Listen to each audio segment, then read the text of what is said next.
wrestling truth resides.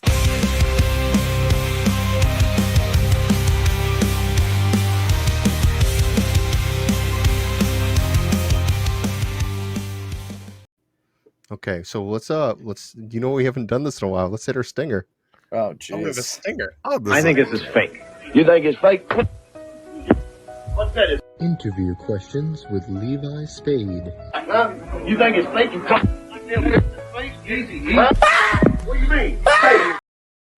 I didn't agree. fun I little didn't fact. agree to this being an actual segment. Just saying. That's fine. Fun little fact: Dr. D, that's David Schultz, is actually now blacklisted from the WWF because of that. Yeah. Really? Yeah. I don't know that. Yeah. Oh. Well, get our guest in here there, Levi. What do I have? Can you see your that fucking I'm segment. dealing with something at the moment? Can you see that I'm dealing with something at the moment? I can't. All I'm Also, hearing is Levi, clink, clonk, clink, clonk, clink. Once again, you have super fake. I was You going to just say, put 'em Leva's right gonna in read here. that arrow. I was fucking busy. Gabe's like, why did I do this again? Super Levi, fan John Austin, welcome. Thank you. Is it WFA? WFA. WFA? Oh, yeah, because you're kind of reading it backwards right now, aren't you? Yeah, I'm like, Yeah. I'm reading It's it. Right WFA, side. Wrestling looks- Federation it looks- of America. It actually looks like it says WF4 from the angle that we're at. So Oh, backwards? Yeah. That Yeah. would be confusing.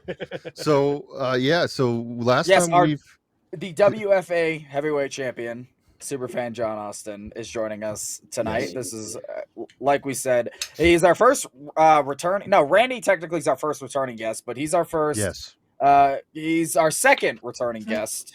Second returning guest ever. third, Second returning guest Third. ever on the podcast. technically third because Eric returned. Oh 3 times. yeah, I missed out on all the Eric episodes. So. Eric was Eric like a Johnson. segment, though, to be fair. Yeah, Yeah, I oh was my gonna gosh. say. It's a 3-part segment, yeah.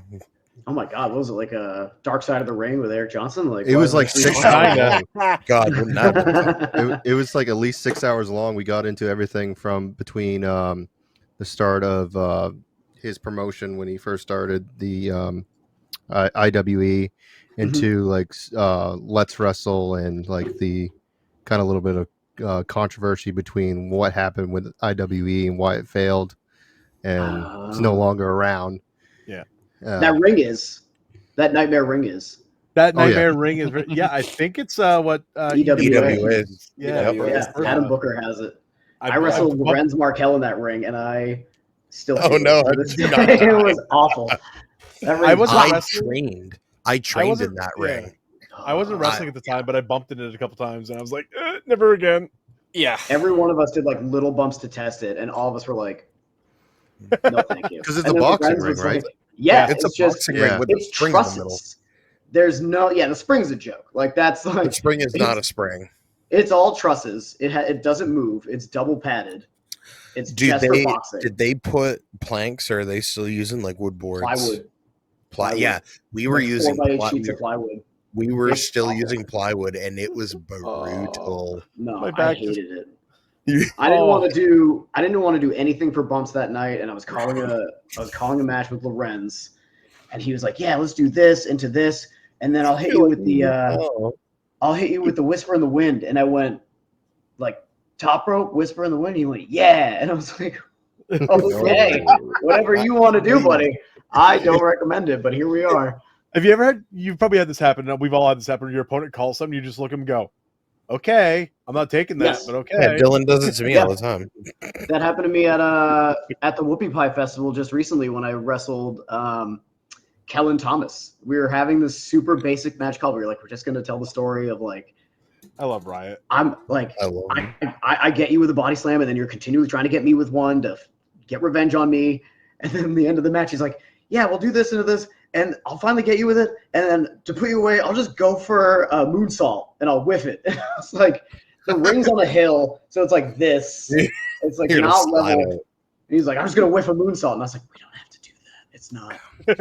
This isn't that serious. It's a There's fair 25 show. people out there. It's fine. I'm just gonna hit you with a rock bottom and a people's elbow, and they're gonna love it." And he's like, "I'm gonna do it anyway." That is, I've known Kellen long enough. I'm not surprised he called that. He was probably just He was like, fun. It was fun. It was so funny to hear him say that after immediately when I was like, "Hey, what do you like to do for your heat? Like gear changes? What's the kind of thing that you like to fire up with. He's like, I don't like to do anything for my heat. And I just went, oh, cool. Great. Like, Who was it with at the fair show you got yelled at with JP because you did a superplex at Skowhegan State Fair? With Me? yeah. Who was it? I've never done Skowhegan.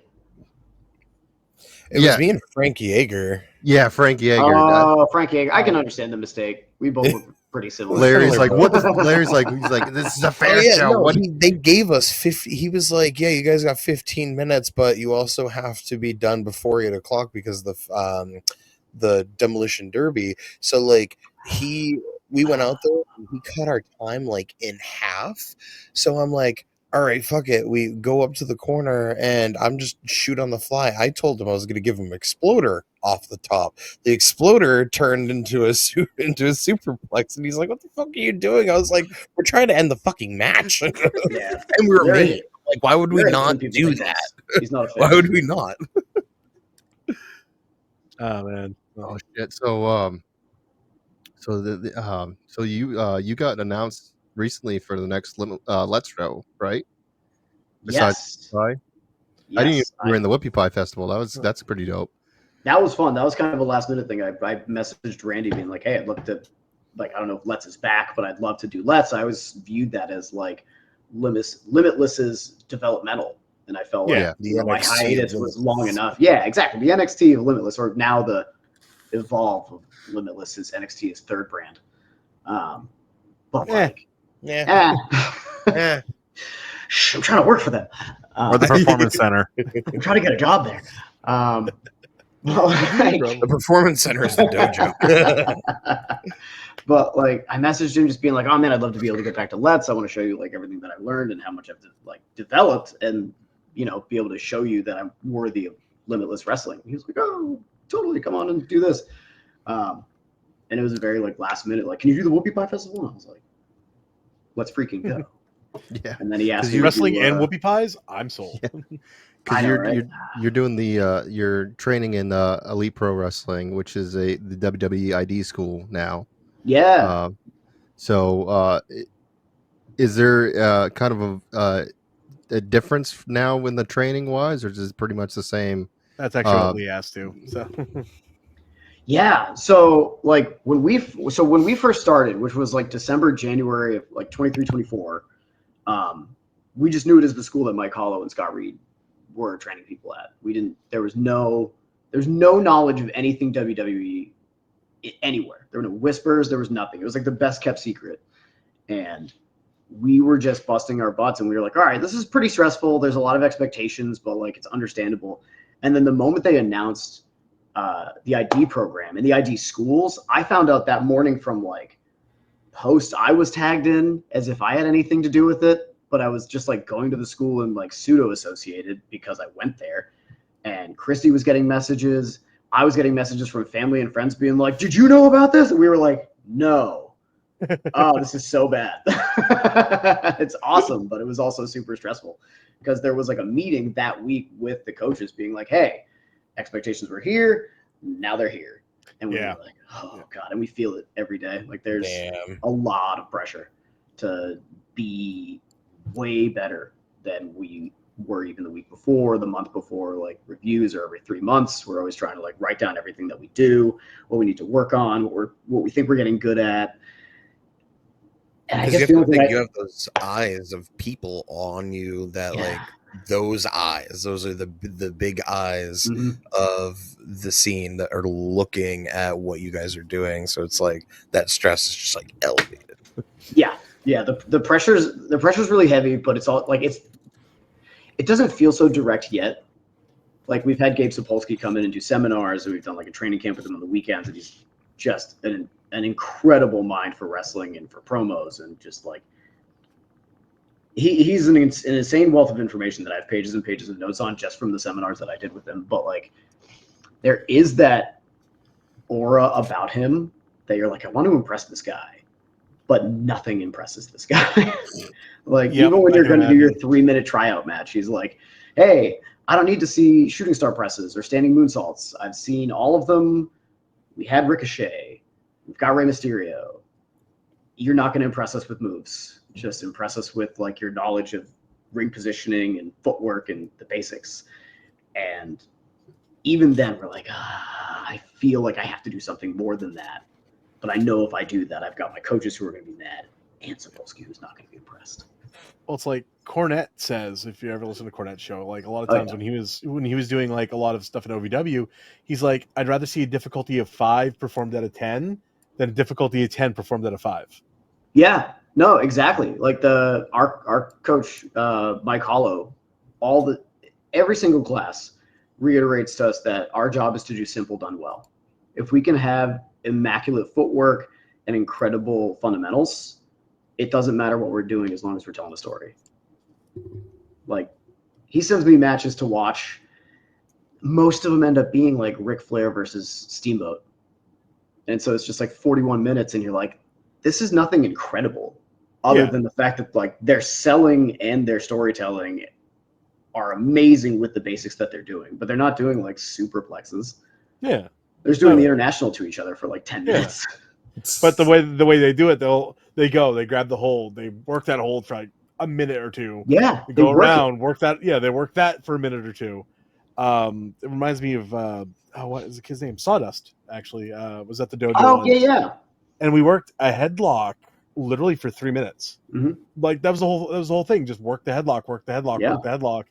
And like it didn't feel like 3 minutes either. That was amazing. That's what was amazing about it. But yeah, it's like take the basic, make it more. Yeah. Right. We're being trained to try and really not overcomplicate things and just do more with less. Yeah. I was just gonna say, so you're trying to follow more in the WWE style than AEW, and then it's like, oh yeah, duh, because it's WWE. Like, shit, I gotta make sure I'm not doing the wrong thing. There's still people in like comment sections who are like, oh man, Elite Pro Wrestling is such like a fake school. It's an AEW building school, and we're like, because it's got the word elite in it. Like, no. Also, do one Google search. Yeah, it's gonna get you right. It's one of those weird things. It's like I don't get people that are like, okay, so I've always been under the I'm the fat kid and I don't like to do a lot anyway, but it's like, Tell me about it. Dude, no, seriously, like I watch guys like a Ricochet, I'll use him for an example, do a bazillion things, and I'm just sitting there like, I can't do half that, but I want to do cool stuff, so you got to find your cool stuff to do. So yeah. Well, I mean, you can turn it into like your cool thing, right? You can have like a thing that you do really cool. Like you make your bumps matter. If you do 16, 20 bumps in a 5-minute match, who cares? It doesn't. Yeah, it's just noise at that point. Yeah, you do 4 between the two of you, and the last one is like way bigger than the other 3. Yeah, you've done something with it. Dude, I love building up to that. Like, you take a little you take that clothesline bump, and then you take like a hip toss bump, then nothing for a little bit, and all of a sudden like you get to that big one where like it's a power bomb or something. Yeah. Then the crowd's like, holy crap! I love that stuff. So you don't want to desensitize people to it. Yeah. Do you know? It's kind of funny. I was looking up shit, like trying to like see any of your matches that you've done. Now that you've done the school, and now they're allowing you to, ask for different promotions to work with them, and I found the. Ignore me. Okay, I found the the match that we worked. It wasn't the last one we did, but it was the one before that where I murdered you with the cannonball. Oh man! Oh no! I just it makes me laugh every single time because I got the video right here. Just Levi going like leaning down like, dude, are you okay? That's literally what I said too. I remember you eating that cannonball, and I came down and made it look like I was mocking you. But I remember leaning in and going, "Are you fucking alive?" I'm alive. I'm good. Was that the match that I took 2 beats? Yes. Big yes. Oh Jesus! You see, Did I come down? You didn't come down. I made it look like I was mocking you, but as soon as he hit, I went, Are you good? Dude, I think I did the same thing. Oh, shit. If you look, I leaned over the top rope, and I think I looked right down at John. And I was like, "Bro, you good?" Yeah, dude. I didn't come out at all. I didn't feed out for that even a little. Oh, a little bit, a tiny bit. Tiny The bit. Not play-by-play much. is killing me. Look, you're not even completed on him. When you came up in the air, I knew positioning, and I went, "It's gonna suck for him." And you hit, and I immediately came down and was like, That was the recoil. Yeah, no, I did not feed out at all for that. "Nope." Ugh. I took something cool from you in this match. I can't remember what it was though. But Good I was lord. like, oh, here's this. Andy, I think I had the Enziguri whiff with you. I still sold it like $1 million though. Well, no, it was the one where you caught my kick, and then I went for the ends and you duck under, and I face planted it because I saw Montez Ford do it like the week before, and I was like, "That's right, I have yes, to do yes, it. That yes. was incredible."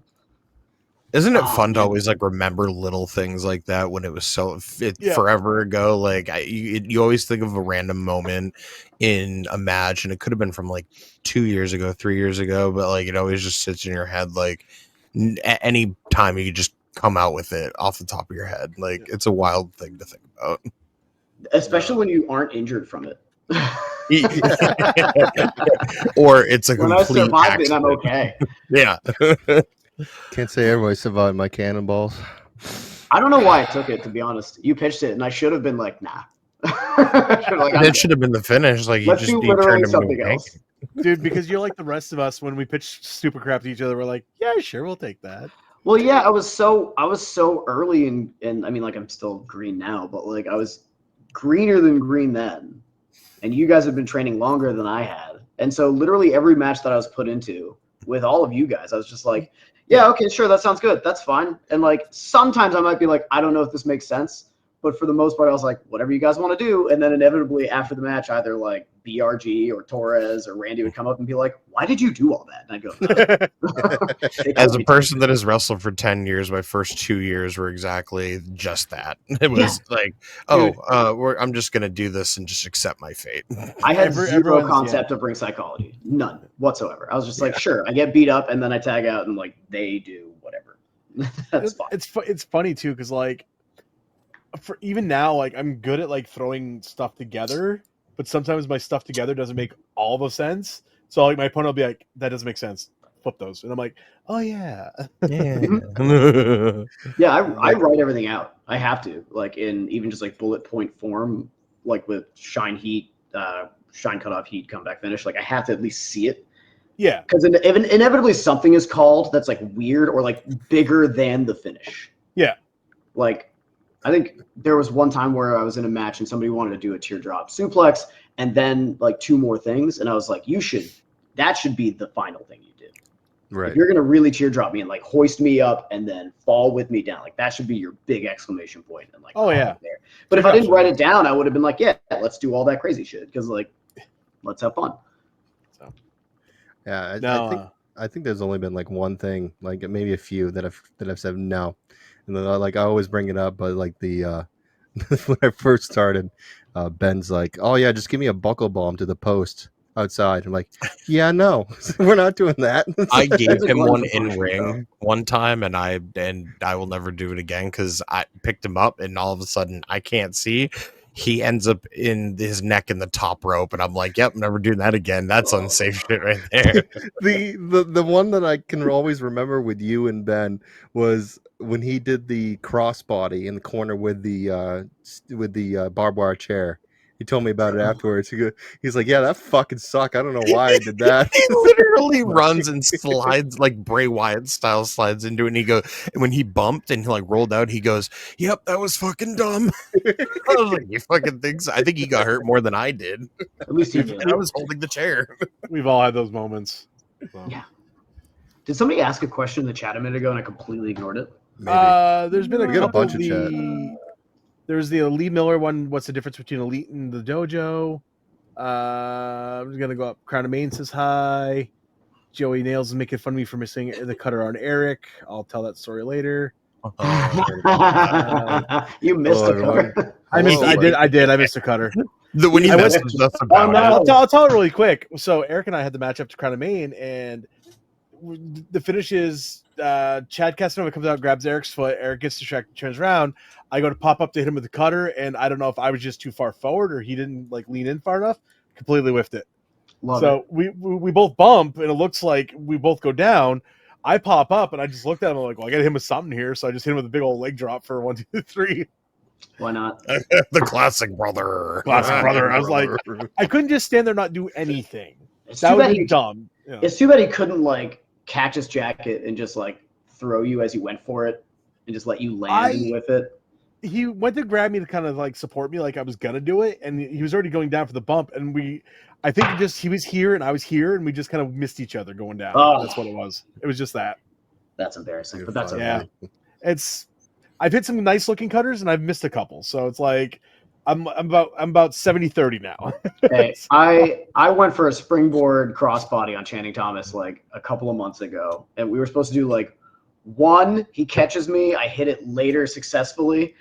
Went for the first one, completely messed up my footing, and just slipped out, fell on my back. Had to sell it like it was supposed to happen, and then Channing Thomas just goes, and then does a cartwheel and laughs at me, and then like he picks me up to like pick me up or something else. And I was like, thank God he is a professional, because if that were me, I would have just been like, I'll leave now. I don't know what to do. You just lay there like, I'm just gonna roll out now and I'll go home. I'm just gonna get my gear and go. So yeah, I was really lucky that like maybe 2 or 3 people were like, was that supposed to happen? And I had to be like, no. I was supposed to actually do it. Same exact thing. Oh, what's up? You got a question here? Go ahead, read it. Hey, Superfan, what's the one goal you have in mind to achieve by the end of this year? If you could pick one, anything big or small. A goal by the end of the year? Yeah. Man, I would love to be on Limitless by the end of the year. Love to be on Limitless by the end of the year. That was a goal like the moment we started wrestling. It was like, I want to be on Limitless wrestling. Limitless? Yeah. Just huge. Especially because like living in the air, we live 20 minutes from the Yarmouth Ambets. So we have friends that we've taken to go see it, and then friends that like I know from like previous jobs who we've seen at Limitless shows. Every time we go to one, they're like, "When are you going to be in there?" And I'm like, "What are you going to be?" I don't know. When I'm booked. Eventually, when I'm good enough. It seems like you're on that track though. That definitely, like one day you've been putting the effort into it. You're wrestling Channing Thomas right there. That's the start right there. So that was lucky. Superfan on Geno's. Oh man, as long as there's no Lego death matches happening. Oh my god, Superfan at Geno's would blow the house. Yeah, dude, they'd love you. They would love you. I'm 3-0 on those, so you can be do it. You know what? If we can get it cleared, I would do Geno's if I can wrestle Vile. Larry would never let it happen. I feel like Larry wouldn't let it out. Larry's very old school. He is very old school. He would probably have Vile. I can see. Hold on. He doesn't book our tag teams. You and Vile versus Spencer and Blade. Spencer and Blade. Spencer and Blade. Because they are very over at Geno's. They are very, very over at Geno's. The only problem with that is that she's ultra heel and I'm ultra face. Yeah. That's the hard sell. That's why that's a fun match that we've done. Yin and yang, bro. We've done that match before at the school, and it's fun because like the whole match is, I'm trying desperately not to hit a woman, and she's just like, "I'm gonna beat the shit out of you." Like, no. Oh yeah, I told a story. Speaking of that, I've told a story to my boss the other day. We're talking about wrestling and stuff, and I'm like, who's actually hit me the hardest in the ring? It's never been one of the guys. It was Jesse. Girls. Yeah. Oh, yeah. Fucking brutal. We still have on our phones the clip from the Let's Rumble forever ago when Jesse and Christy fought on the outside. Oh, and Jesse clocked her with that forearm, and Christy just came back with a left. Oh, man. Those two rocked each other. It was nuts. How does it seem like the girls are always the ones that like are the first ones to be like, we're fucking going at it? So it seems like every single fucking time I'm here, they make it more. They want to make it look more believable, so they make that they'll make you sell no matter what. You got it in them. Oh, you don't want to sell? Yeah, it's easy to sell when somebody's actually punching you. Yeah. Yeah. So you was it a week or two ago that you just became champion, the WFA champion? I became champion on June 20th. That's your first title, right? It's my only title. It's the only title How I've do you ever had. feel? I Wow. feel undeserving. Humbling, man. It was cry? yeah, dude, we all did. It was crazy. it was absurd. I mentioned having wrestled Channing once before. I love him. I know he's heel. I'm not supposed to like him. I think he's incredible. We watched him on Limitless when we first started watching, and at that time, Ricky Smokes and Aaron Rourke and Ava were all part of Art. Channing Thomas was running around with Sidney Bacabella. Big Boofa was huge. Andy Brown was huge. The roster was so stacked. Becca and Ava were always throwing dukes constantly. And so seeing Channing be a heel, it was so fun. And then now that I was wrestling him at the end of this battle royal, I went into that being this is going to be a bad time. It was one thing to end with me, Mosh Pit, and Channing, and I was like, okay, let's see if I can survive this. And then when it was just me and Channing, I was like, oh man, this just got infinitely harder. And the moment he boots me in the face and just started mounting me and just laying in forearms, in the video you can hear how loud the forearms that he's hitting me with are, and it was wild. I felt it, and I was like, I think I'm gonna die here. So the desperation win actually working out was realistic as possible. Yeah, it's why I feel undeserving of it. Because if you looked at the tail of the tape, there's no way I was walking away with any gold. Yeah, because on it, you look at the accolades. That was an ultimate kind of underdog scenario, realistically. Yeah. When you think about it, so that connection to the crowd, and honestly, and you even said it, even all the boys in the back cried. You said that Christy cried too. Everyone just was so they knew what the outcome was beforehand, but then when it happened, it felt a lot more, more emotional because you guys want to know something? It was wild. You guys want to know something? Yeah, go ahead. 5 people knew the outcome beforehand. Oh, that's cool. I was not one of them.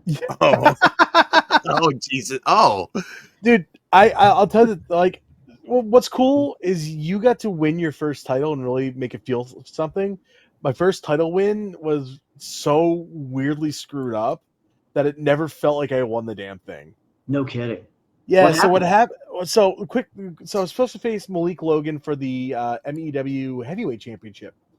Malik, I think he had car issues and he couldn't make it. But he was like, I'll still drop the belt. And what happened is it ended up being in a battle royal.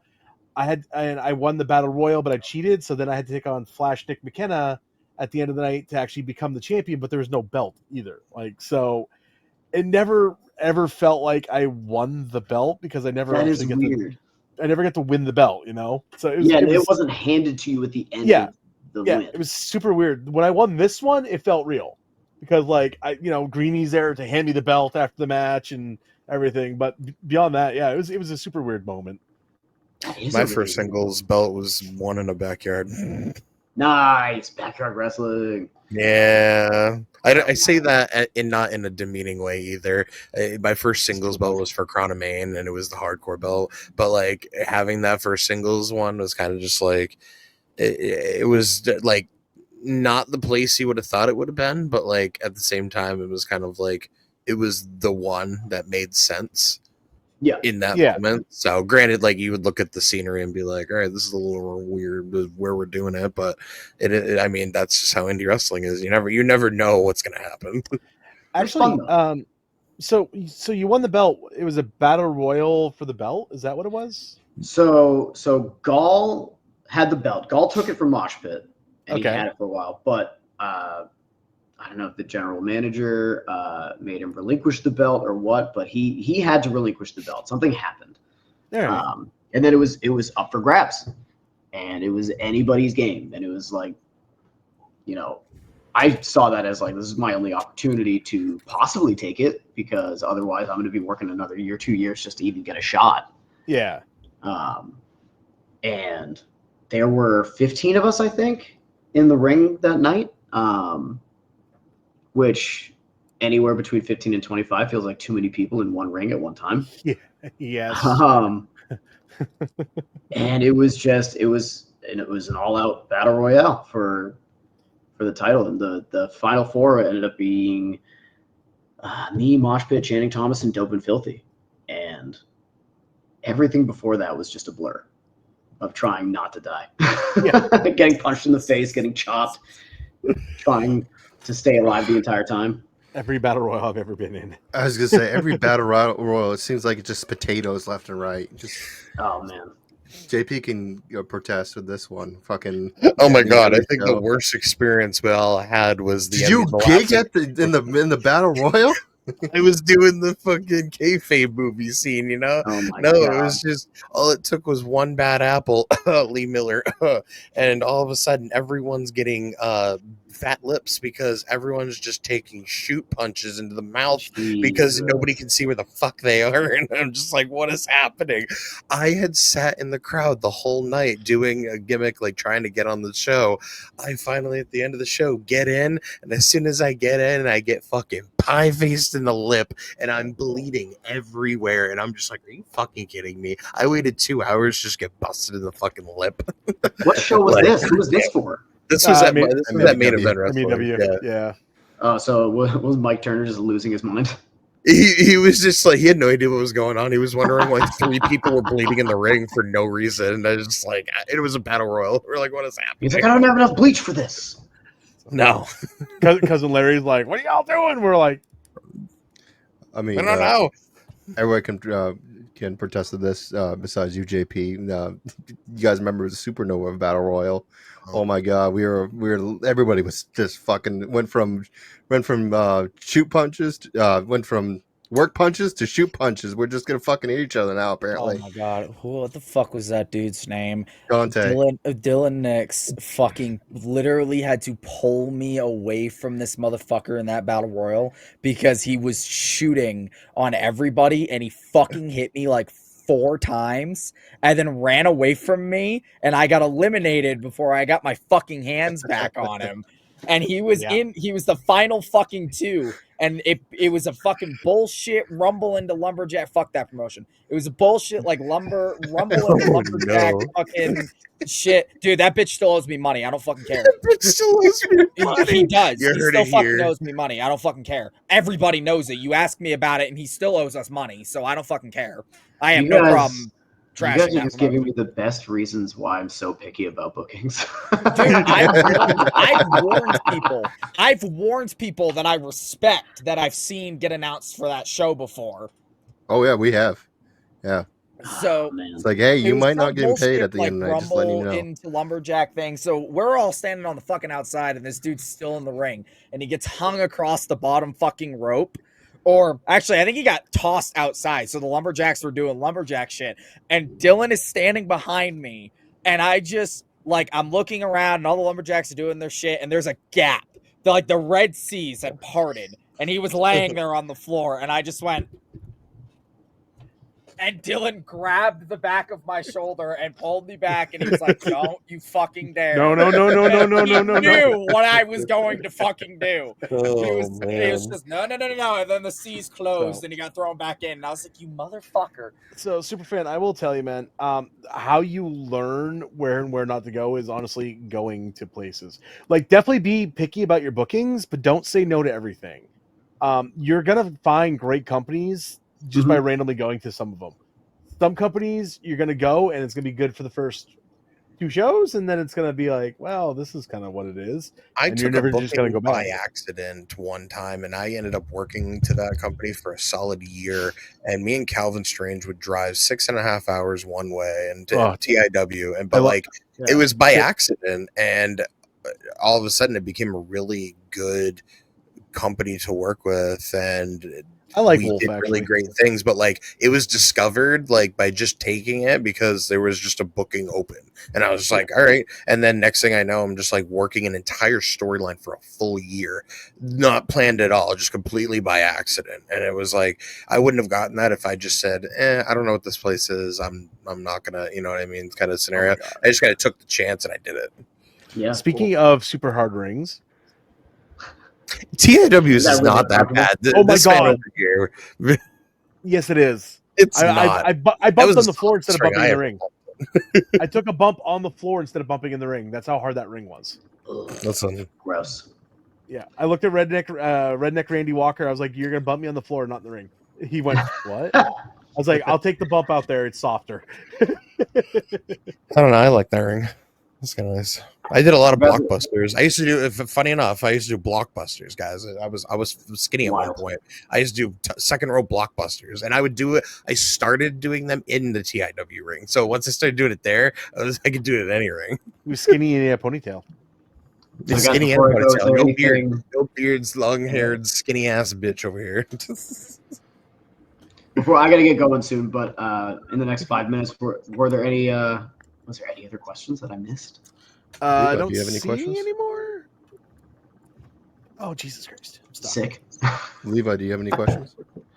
I mean, none that haven't already been answered. I feel like we dug a little bit into the title win, dug a little bit into the training. I mean, it's good to see that you're in good health. I mean, I follow you guys on social media, so I see you guys posting all the time about your lifts and stuff. So it's good to see that you guys are growing. And I mean, hell, you fought Channing Thomas and took away the title from him. So for now, Rumble or not, you've got final 2 against Channing Thomas and survived an onslaught from him to get. We're gonna see Superfan.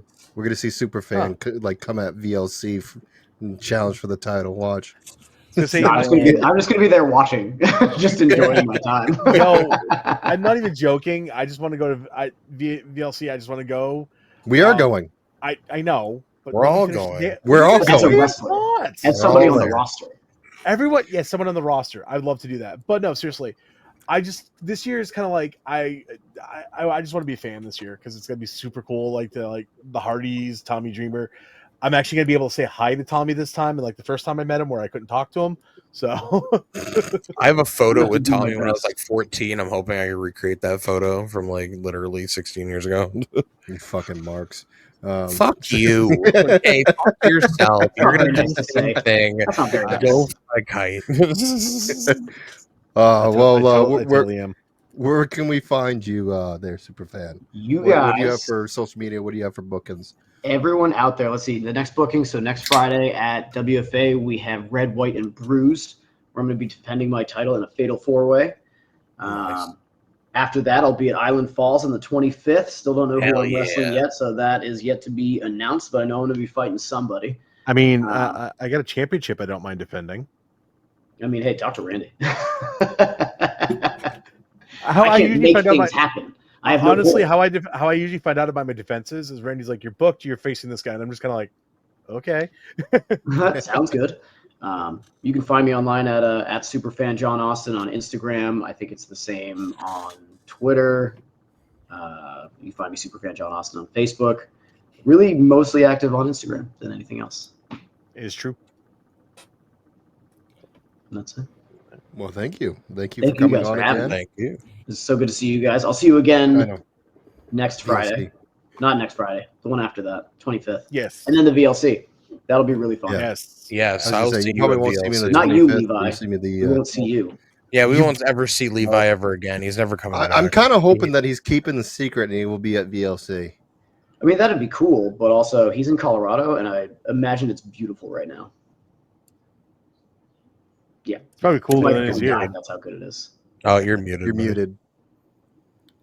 It was good, and then the heat picked back up this past week, so it's been like 115 degrees. Jesus, fuck that. You can keep I'd that. explode. That shit. I would explode into dust. I'm too pale. Yeah. Well, like a vampire. I got sunburned in the same spot 3 times in a row, 3 weeks in a row. God, same exact spot. I couldn't fucking get rid of it. I actually, speaking of tanning and stuff, I laughed because I was like, normally by this time in the summer I have a really bad farmer's tan, but I work indoors now. But apparently I still have a bit of my farmer's tan going because I got my watch tan. Nice. Driving arm. I was like, where'd that come from? I deliver packages for a living, so it's just my arms that literally are just the one in the window. The one in the window. It's always this one in the window. Yep. All right, guys. Good to see you as always. Yes, we'll see you later, buddy. See you, bud. Bye.